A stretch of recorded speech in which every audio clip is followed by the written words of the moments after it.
আসসালামু আলাইকুম প্রিয় শিক্ষার্থীরা, আশা করি সবাই আল্লাহ তাআলার রহমতে ভালো আছো। আমি ফিজিক্সের একটা ফান্ডামেন্টাল টপিক নিয়ে আজকে আলোচনা করতে যাচ্ছি।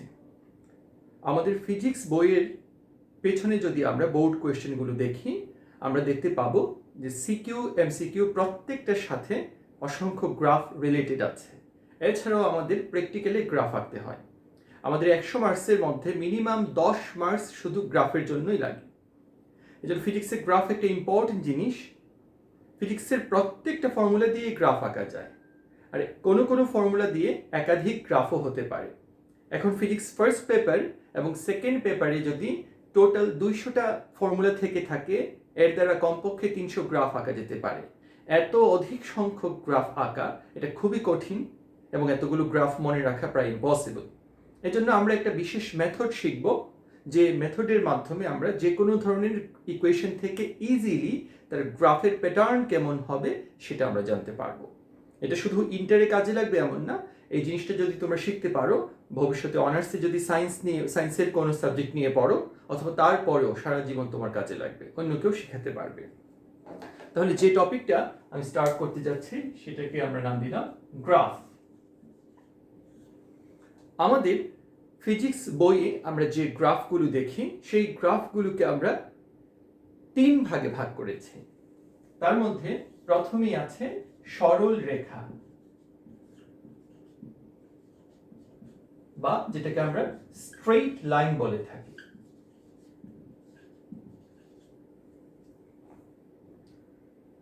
ম্যাথমেটিক্যালি স্ট্রেইট লাইনের ইকুয়েশন আমরা অনেক সময় এইভাবে লিখি, y goes to mx plus c, থাকতে পারে নাও থাকতে পারে। আমরা যখন অর্থাৎ এই ক্ষেত্রে আমরা যে দুটি চলক বা ভেরিয়েবল দিয়ে গ্রাফ আঁকছি, তাদের পাওয়ার যদি আমরা চেক করি, যে y এর পাওয়ারও +1, x এর পাওয়ারও +1, এক্স্যাক্টলি সমান সমান পাওয়ার, +1 +1। যদি কোনো ফর্মুলার মধ্যে বা ইকুয়েশনে যে রাশিগুলো দিয়ে আমরা গ্রাফ আঁকতে যাচ্ছি, সেই রাশিগুলোর প্রত্যেকটির উপরের পাওয়ার +1 +1 হয়, সেই ক্ষেত্রে সেটা অবশ্যই একটা স্ট্রেইট লাইন হবে। এখন স্ট্রেইট লাইনগুলো 3 ধরনের হতে পারে।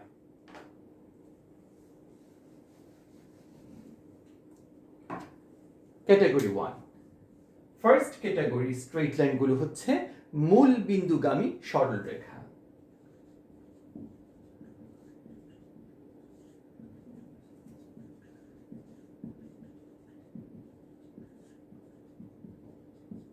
মূলবিন্দুগামী সরল রেখা অর্থাৎ গ্রাফটা দেখতে এরকম হবে, y ভার্সেস x এর গ্রাফ, মূলবিন্দুগামী সরল রেখা। এই গ্রাফের বিশেষত্ব কি আমরা যদি তাকিয়ে দেখি, যেখানে x এর মান যখন বৃদ্ধি পায়, y এর মানও তখন সাথে সাথে বৃদ্ধি পায়। x যখন 0, y ও তখন কিন্তু 0। x বৃদ্ধি পেলে y ও বৃদ্ধি পাচ্ছে, অর্থাৎ এটা বৃদ্ধি বা ইনক্রিজের সাথে রিলেটেড, বৃদ্ধির গ্রাফ। আবার গতিবিদ্যায় বেগের বৃদ্ধির সাথে সম্পর্ক হচ্ছে ত্বরণের। সেই ক্ষেত্রে ত্বরণ এর কথা যদি থাকে, তখনও আমাদের স্ট্রেইট লাইনটা এই ধরনের হতে পারে। আচ্ছা, এখন একটা এক্সাম্পল দিলে এটা আরো ক্লিয়ার হবে।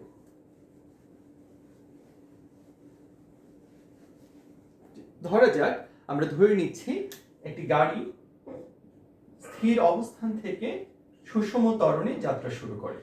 স্থির অবস্থান থেকে, অর্থাৎ তার আদি বেগ হচ্ছে 0, সুষম ত্বরণে বা সমত্বরণে সে চলে। এইভাবে নির্দিষ্ট সময় যাওয়ার পর আমরা জানি তার বেগের সমীকরণ হয় শেষ বেগ v = u + at। যেহেতু আদি বেগ 0, আমরা বলতে পারি v = at। এখন তোমাকে বলা হলো যে এই গাড়িটির জন্য v বনাম t লেখচিত্র আঁকো। আমরা কি চেক করব? প্রথমে আমরা চেক করতে যাচ্ছি যে v এর পাওয়ার কত, t এর পাওয়ার কত। তুমি দেখো এখানে v এর পাওয়ারও +1, t এর পাওয়ারও +1, কাজে এটা একটা স্ট্রেইট লাইনকে রিপ্রেজেন্ট করছে। এখন কি ধরনের স্ট্রেইট লাইন? t যখন 0 হয়, v তখন 0, অর্থাৎ শুরুতে দুইটাই 0 থাকে, আর t এর মান যত বাড়ে, v এর মানও তত বাড়ে। কাজেই এটা হবে মূলবিন্দুগামী সরল রেখা, t বাড়লে v বাড়বে। এটা হচ্ছে ক্যাটাগরি 1 এর স্ট্রেইট লাইন।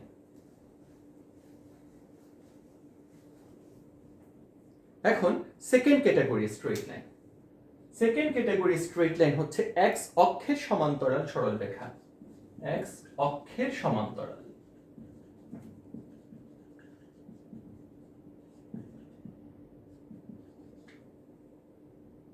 অর্থাৎ এই গ্রাফটা দেখতে এরকম হবে। কখন এই ধরনের গ্রাফ হয়? এই গ্রাফে তোমরা দেখো যে এক্স এর মান কিন্তু ক্রমান্বয়ে বেড়ে চলছে, কিন্তু ওয়াই এর মান বৃদ্ধিও পায় না, হ্রাসও পায় না। তার মানে ওয়াইটা কনস্ট্যান্ট রয়ে গেছে, এক্স এর মান বৃদ্ধি পাচ্ছে। অর্থাৎ এমন যদি হয় যে দুইটা রাশি দিয়ে আমরা গ্রাফ আঁকছি, কিন্তু এদের মধ্যে একজন হচ্ছে পরিবর্তনশীল আর আরেকজন হচ্ছে কনস্ট্যান্ট, চেঞ্জ হচ্ছে না, তখন এই ধরনের গ্রাফ হবে।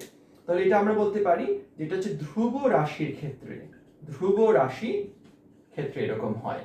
আবার গতিবিদ্যায় ধ্রুব বেগ বা কনস্ট্যান্ট ভেলোসিটি, ইউনিফর্ম ভেলোসিটি, এটাকে আমরা সমবেগও বলি। সমবেগে চলন্ত বস্তুর জন্য ঠিক একই নিয়ম অ্যাপ্লিকেবল হবে। আমরা যদি এক্সাম্পলে দেখতে চাই, সেক্ষেত্রে ধরা যাক একজন লোক রাস্তা দিয়ে হাঁটছে, সে সমবেগে যাচ্ছে। যদি লোকটা সমবেগে চলে তাহলে আমরা বলবো যে কোনো সময়ে তার অতিক্রান্ত দূরত্ব s equals to vt, s equals to vt। এখন তোমাকে বলা হলো যে সমবেগে চলন্ত লোকটির জন্য v বনাম t লেখচিত্র আঁকো। প্রথমে আমরা v এবং t এর পাওয়ার চেক করে নিচ্ছি। v এর পাওয়ার +1, t এর পাওয়ারও +1। এখানে t0 হলে v0 হওয়ার কিছু নেই। আবার যেহেতু সমবেগ, তার মানে সময়ের সাথে বেগের কোনো পরিবর্তন হচ্ছে না, সময় কিন্তু থেমে থাকে না, সময় ঠিকই চলে যাবে, কিন্তু সমবেগ হওয়ার কারণে বেগ বাড়বেও না, কমবেও না। কাজেই এটা হবে x অক্ষের সমান্তরাল সরলরেখা। আরো একটা এক্সাম্পল দিলে আরো একটু ক্লিয়ার হবে। ফর এক্সাম্পল আমরা ভরের সাথে ওজনের সম্পর্ক জানি, W = mg। অভিকর্ষজ ত্বরণের তারতম্যের কারণে কিন্তু ওজন বাড়ে কমে, আবার ভর বেশি হলে ওজন বেশি, ভর কমলে ওজন কম। আমি যদি এখানে ভরের সাথে জি এর গ্রাফ আঁকতে চাই, আঁকা হয় নরমালি, বোঝার জন্য বলছি, সেই ক্ষেত্রে দেখো জি এর মান পৃথিবীর কেন্দ্র থেকে তুমি যদি আস্তে আস্তে পৃথিবীর পৃষ্ঠের দিকে আসতে থাকো, জি এর মান কিন্তু বাড়বে, কিন্তু বস্তুর ভর, সমগ্র বস্তুর মধ্যে থাকা পদার্থের পরিমাণ, সেটা কিন্তু বাড়ছে না বা কমছে না। সেই ক্ষেত্রে এমটা একটা কনস্ট্যান্ট কোয়ান্টিটি, জি যদিও চেঞ্জ হচ্ছে। এরকম কেসে এম এর মান বাড়ছে না, কমছে না, কনস্ট্যান্ট, এই জন্য এটা এক্স অক্ষের সমান্তরাল সরলরেখা হবে। এই ছিল আমাদের category 2 graph, straight line. Third category straight line, এটা হচ্ছে আমাদের দুই অক্ষকে ছেদকারী সরলরেখা। অর্থাৎ এই ধরনের গ্রাফ, এই ধরনের সরলরেখা x এবং y এই দুটি অক্ষকে ছেদ করবে। এখানে কি হচ্ছে? এখানে খেয়াল করে দেখো যে x এর মান যখন বাড়ে, y এর মান তখন আস্তে আস্তে কমছে, এবং x যখন 0, y তখন 0 হয় না, y এর নির্দিষ্ট মান থাকে। অর্থাৎ একটা বৃদ্ধি পেলে আরেকটা হ্রাস পায়। তাহলে তার মানে এটা ডিক্রিজ বা হ্রাসের সাথে সম্পর্কিত। আর গতিবিদ্যায় বেগ হ্রাসের সাথে সম্পর্ক হচ্ছে মন্দনের। কাজেই মন্দনের ক্ষেত্রেও এই ধরনের গ্রাফ আমরা ইউজ করতে পারি। তাহলে এক্সাম্পল দিলে আমরা আরেকটু ক্লিয়ার হতে পারবো। যে ধরা যাক একটি গাড়ি, একটি বাস চলছিল রাস্তা দিয়ে, একটা নির্দিষ্ট আদিবেগ নিয়ে সেটা চলছে। তো রাস্তায় একজন লোক দাঁড়িয়ে ছিল, তাকে দেখে ড্রাইভার ব্রেক ধরলেন, ধরে আটকে রাখার চেষ্টা করলেন, মন্দন সৃষ্টি হলো। কাজে গাড়িটা এক সময় থেমে যাবে, তার শেষ বেগ শূন্যে পৌঁছাবে। আর এই ক্ষেত্রে যদি আমরা ইকুয়েশন লিখি, আমরা সাধারণত লিখি v = u - at, মন্দন হওয়ার কারণে। এখন তোমাকে বলা হলো যে বাসটি সমমন্দনে চলছিল, তার জন্য ভি বনাম টি লেখচিত্র আঁকো। ভি ভার্সেস টি লেখচিত্র কেমন হবে? প্রথমে আমাদের কাজ হচ্ছে পাওয়ার চেক করা। ভি এর পাওয়ার হচ্ছে +1, টি এর পাওয়ারও +1, তার মানে এটা একটা স্ট্রেট লাইন। কিন্তু কোন স্ট্রেট লাইন? খেয়াল করো, T0 হলে কিন্তু V0 হয় না, কারণ এখানে U0 না, U এর একটা মান রয়েছে। আচ্ছা, তার মানে এটা মূল বিন্দু থেকে স্টার্ট হয় না। কিন্তু T এর মান যদি বাড়ে, V এর মান কিন্তু আস্তে আস্তে হ্রাস পাবে, কারণ U থেকে সেটা মাইনাস হচ্ছে।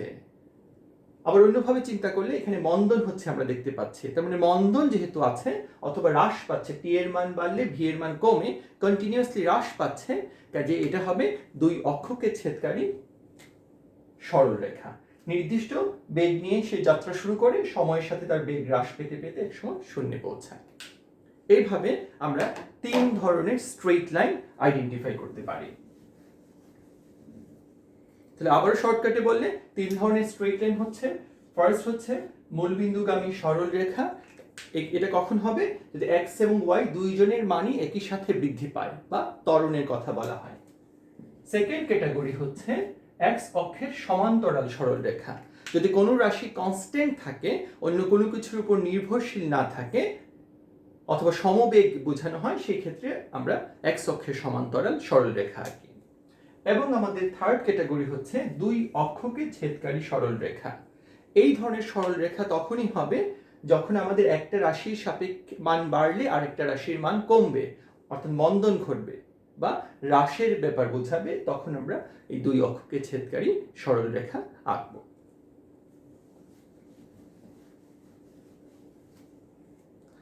আরো কয়েকটা এক্সাম্পল আমাদের ক্লিয়ার করতে পারে। ফর এক্সাম্পল আমি লিখলাম যে y = 3x, এটা কি ধরনের গ্রাফ হবে?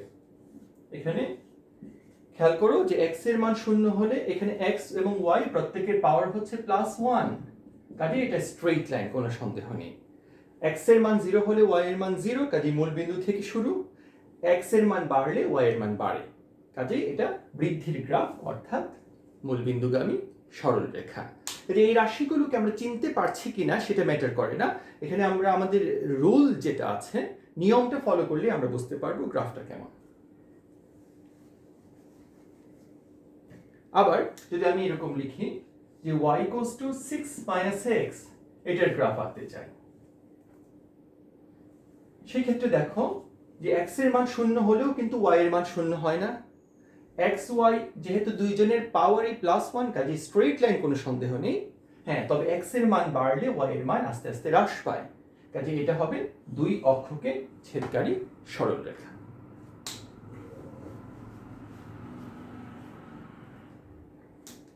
আবার আমি যদি লিখি যে y = 6, এই ক্ষেত্রে y ভার্সেস x কেমন হবে?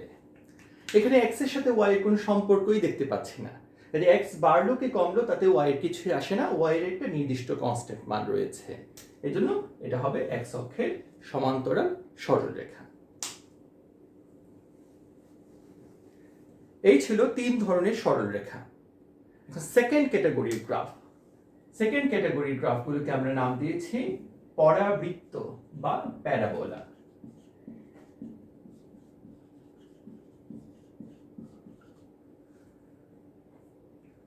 কোন কোন বই যদিও এটাকে অধিবৃত্তের ইংলিশ হচ্ছে প্যারাবোলা লিখেছে, কিন্তু এটাই হচ্ছে কারেক্ট। তোমাদের ম্যাথমেটিক্স বইও আছে, তোমরা দেখে নিতে পারো। তো প্যারাবোলা বা পরাবৃত্ত কিরকম? স্ট্রেইট লাইন ছিল তিন ধরনের, প্যারাবোলা বা পরাবৃত্ত ফিজিক্সে আমরা দুই ভাবে আঁকি। ফার্স্টের ক্যাটাগরি প্যারাবোলা। তার আগে একটা জিনিস আমরা দেখে নিই কিভাবে প্যারাবোলা আইডেন্টিফাই করা হয়। প্যারাবোলা বা পরাবৃত্তের জেনারেল ইকুয়েশন হচ্ছে y = mx²। তাহলে স্ট্রেইট লাইনের সাথে পার্থক্য কি? এখানে যে চলকগুলো দিয়ে আমরা গ্রাফ আঁকতে যাচ্ছি, একজনের পাওয়ার হচ্ছে +1 আর অন্যজনের পাওয়ার হচ্ছে +2, অর্থাৎ +1 +2 দ্বিগুণ পাওয়ার এখানে আছে আমরা দেখতে পাচ্ছি। এরকম যদি হয় তবে সেই গ্রাফটা একটা পরাবৃত্ত বা প্যারাবোলা হবে। প্যারাবোলা দুই ধরনের হয়। ফার্স্টের ক্যাটাগরি প্যারাবোলাকে আমরা এটা হচ্ছে বৃদ্ধির সাথে রিলেটেড প্যারাবোলা। দেখতে অনেকটা এরকম হয়।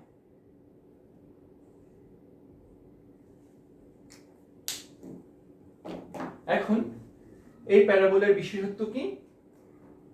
ইকুয়েশন অবশ্যই y equals to mx square, কিন্তু এখানে দেখো x 0 হলে y 0, 0 0 থেকে স্টার্ট, x যখন বৃদ্ধি পায় y ও কিন্তু তখন বৃদ্ধি পাচ্ছে।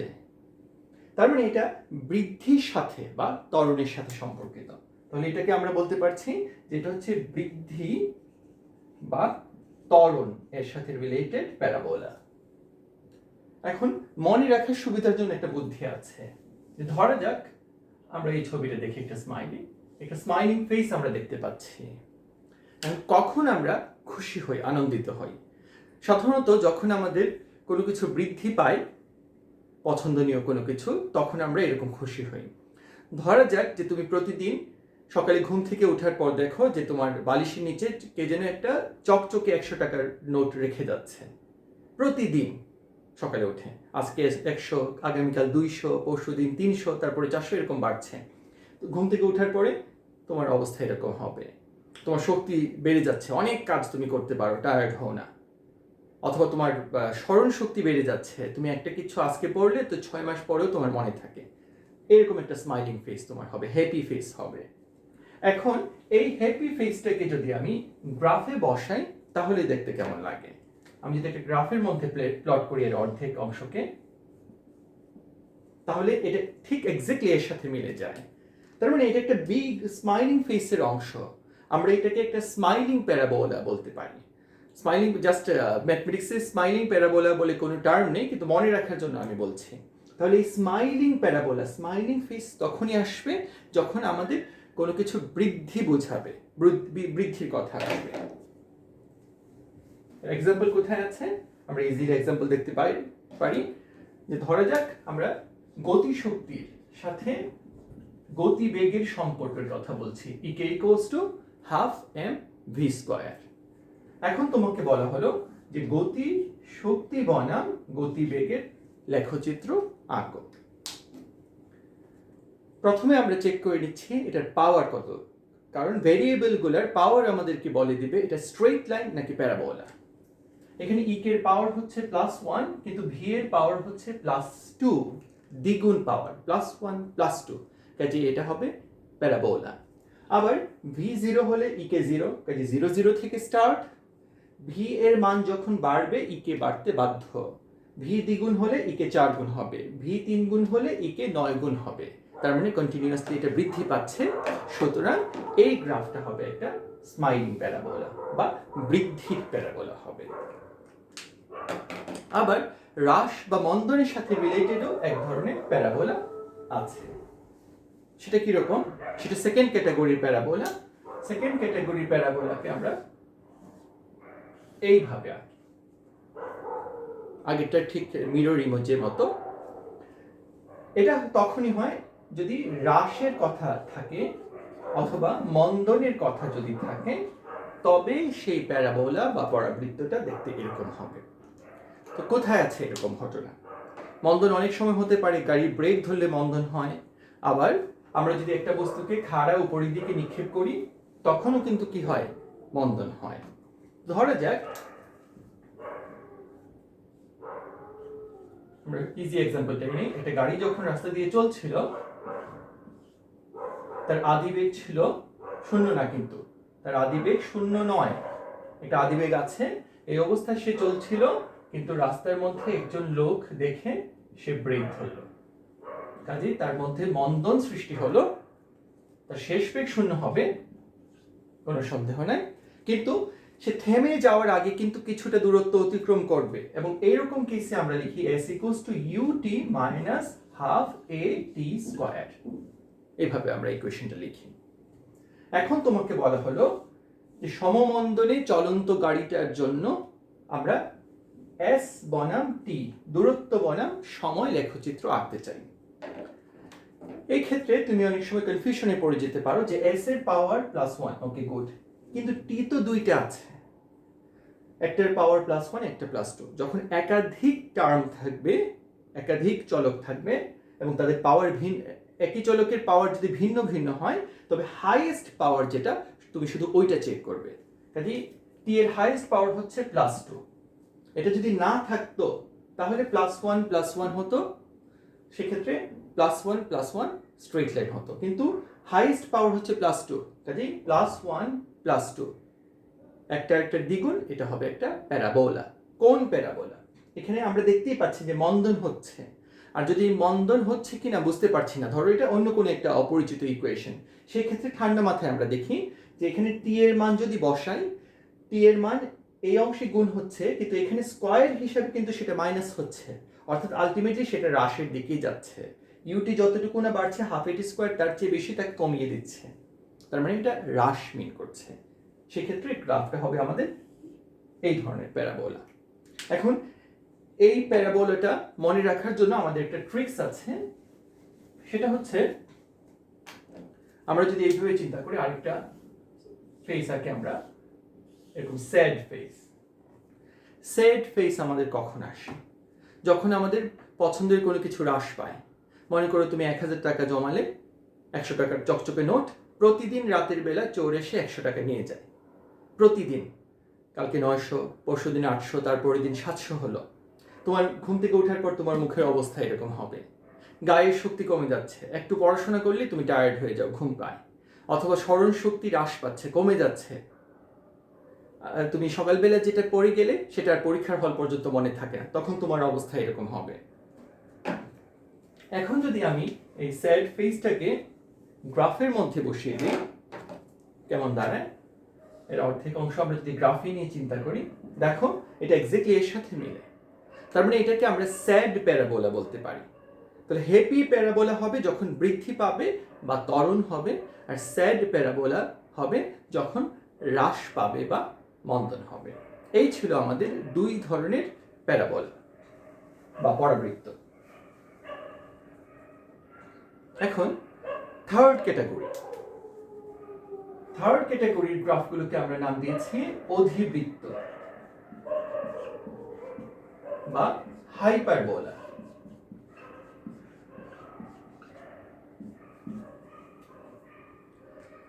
স্ট্রেট লাইন ছিল 3 ধরনের, প্যারাবোলা 2 ধরনের, এবং আমাদের হাইপারবোলা জাস্ট 1 ধরনের। হাইপারবোলা আইডেন্টিফাই করা সবচেয়ে সহজ, যে যত ব্যস্তানুপাতিক সম্পর্ক আছে সবই হচ্ছে হাইপারবোলা। অর্থাৎ হাইপারবোলার জেনারেল ইকুয়েশন হচ্ছে y inversely proportional to m/x⁴n। n এর পাওয়ার কত সেটা ম্যাটার করে না, জাস্ট ব্যস্তানুপাতিক সম্পর্ক কিনা। যদি ব্যস্তানুপাতিক সম্পর্ক হয় সেটা হাইপারবোলা হবে। অথবা এইভাবে ভাবতে পারো, এই y এর পাওয়ার কিন্তু পজিটিভ আর এই x এর পাওয়ার কিন্তু এখানে নেগেটিভ আছে, যেহেতু নিচে আছে। তার মানে পাওয়ার কত সেটা ম্যাটার না, বড় বলছি একটা ভেরিয়েবলের পাওয়ার হচ্ছে পজিটিভ আর আরেকটা ভেরিয়েবলের পাওয়ার হচ্ছে নেগেটিভ। এরকম যদি হয় পজিটিভ এবং নেগেটিভ পাওয়ার, তবে তাদের গ্রাফ অবশ্যই একটা হাইপারবোলা হবে। হাইপারবোলা কিরকম দেখতে? এটা অনেকটা বৃষ্টির দিনে আমরা ছাতা এনে যদি ঘরের কোণে রেখে দিই তাহলে যেরকম লাগবে, অর্থাৎ অনেকটা এরকম। এটা হচ্ছে একটা হাইপারবোলা। এখানে একটা ইম্পর্টেন্ট জিনিস মনে রাখবে, জেনারেল কেসের কথা কিন্তু আমি আলোচনা করছি, স্পেশাল কেস, এক্সেপশনাল কেস সেগুলো ডিফারেন্ট, সেগুলো খুবই রেয়ার, 100টাতে একটা থাকে কিনা। তো সাধারণত যেটা হয় যে এই যে গ্রাফ আছে, এই এক্স এবং ওয়াই এর যে গ্রাফটা আমরা রেখেছি হাইপারবোলার, এটা কখনোই এক্স বা ওয়াই এক্সিসকে টাচ করবে না, এক্স এক্সিসকেও টাচ করবে না, ওয়াই এক্সিসকেও টাচ করবে না। আচ্ছা, এখন কোথায় আছে এরকম গ্রাফ? কখন আমাদের এরকম গ্রাফ আঁকা লাগবে?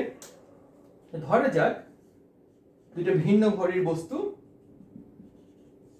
ডি দূরত্বে আছে। আমরা জানি যে কোনো মহাবিশ্বের যে কোনো দুটি বস্তুকণা তাদের পরস্পরকে তারা মহাকর্ষ বলে আকর্ষণ করে, এবং নিউটনের মহাকর্ষ সূত্র অনুযায়ী তাদের মধ্যবর্তী আকর্ষণ বলের ফর্মুলা হচ্ছে F = G(m)(m)/d²।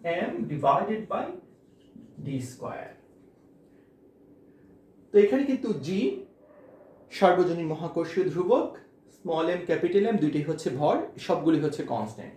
তাহলে এটাকে চাইলে F inversely proportional to d² লেখা যেতে পারে।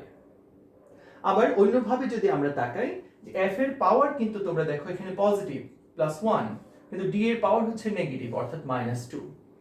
কাজে ব্যস্তানুপাতিক সম্পর্ক দিয়েই ভাবি আর অন্যভাবে চিন্তা করি, পজিটিভ এবং নেগেটিভ পাওয়ার দিয়ে চিন্তা করি না কেন, এটা অবশ্যই একটা হাইপারবোলা বা অধিবৃত্ত হবে। তাহলে তোমাকে যদি বলা হয় যে মহাকর্ষ বল বনাম দূরত্ব লেখচিত্র আঁকো, সেটা অবশ্যই একটা হাইপারবোলা হবে। আবারও বলছি, অধিবৃত্ত বা হাইপারবোলার ক্ষেত্রে পাওয়ার কত সেটাতে কিছুই যায় আসে না। ফর এক্সাম্পল, ধরা যাক যদি এরকম হতো যে y = 3/x, এটার গ্রাফ হবে y/x যদি আঁকা হয়, এটা হাইপারবোলাই হবে। আবার এরকম যদি হতো y এর সাথে x আমরা আঁকছি, কিন্তু ইকুয়েশনটা হচ্ছে y = 3/x², সেই ক্ষেত্রেও কিন্তু এটা হাইপারবোলাই হবে। হ্যাঁ, আবারও বলছি, ফিজিক্সের গ্রাফ আঁকার ক্ষেত্রে ম্যাথমেটিক্সের গ্রাফ আঁকার সাথে একটু পার্থক্য আছে। ম্যাথমেটিক্সে যখন আমরা গ্রাফ আঁকি তখন আমাদের গ্রাফ পেপার ইউজ করতে হয়, ক্যালকুলেটর ইউজ করে এক্সাক্ট পয়েন্ট আইডেন্টিফাই করতে হয়, তারপর বসাতে হয়। ফিজিক্সে গ্রাফ আঁকা বলতে যে তোমার কাছে জানতে চাওয়া হয় যে তুমি শেপটা কীরকম সেটা বুঝতে পারছো কিনা, শেপটা জাস্ট। তো এই ক্ষেত্রে শেপ সেমই থাকবে, মানগত সামান্য পার্থক্য হবে, একটু উঁচু নিচু হবে আগে পিছে, কিন্তু অন্য কোনো ধরনের পরিবর্তন হবে না। ব্যস্তানুপাতিক সম্পর্ক যদি হয় অবশ্যই সেটা হাইপারবোলা হবে। তার মানে আমরা 3 ধরনের গ্রাফ দেখতে পেলাম: স্ট্রেইট লাইন, প্যারাবোলা এবং হাইপারবোলা। আবার একটু মনে করিয়ে দিই শেষমেশ, যে সরল রেখা কখন হবে? সরল রেখা হচ্ছে y = mx, অর্থাৎ যাদেরকে দিয়ে গ্রাফ আঁকছি প্রত্যেকের পাওয়ার হচ্ছে +1। পরাবৃত্ত বা প্যারাবোলা হচ্ছে y = mx²। এই ক্ষেত্রে যাদেরকে দিয়ে গ্রাফ আঁকবো একজনের পাওয়ার +1 এবং অন্যজনের পাওয়ার +2 হবে। এবং এট লাস্ট হচ্ছে আমাদের অধিবৃত্ত বা হাইপারবোলা। সেটা সিম্পলি আমরা যদি ব্যস্তানুপাতিক সম্পর্কে ফেলতে পারি অথবা পজিটিভ নেগেটিভ পাওয়ার দিয়ে আমরা দেখতে পারি, তাহলে সেটা একটা হাইপারবোলাকে রিপ্রেজেন্ট করবে। এইভাবে আমরা ফিজিক্সের যে কোনো গ্রাফ আমরা খুব সহজেই ফ্রি হ্যান্ডে আঁকতে পারি, এবং ফিজিক্স না শুধুমাত্র অন্যান্য সাবজেক্টের ক্ষেত্রেও তুমি আইডিয়া করতে পারবে যে গ্রাফটা দেখতে কেমন হবে। সবাইকে ধন্যবাদ।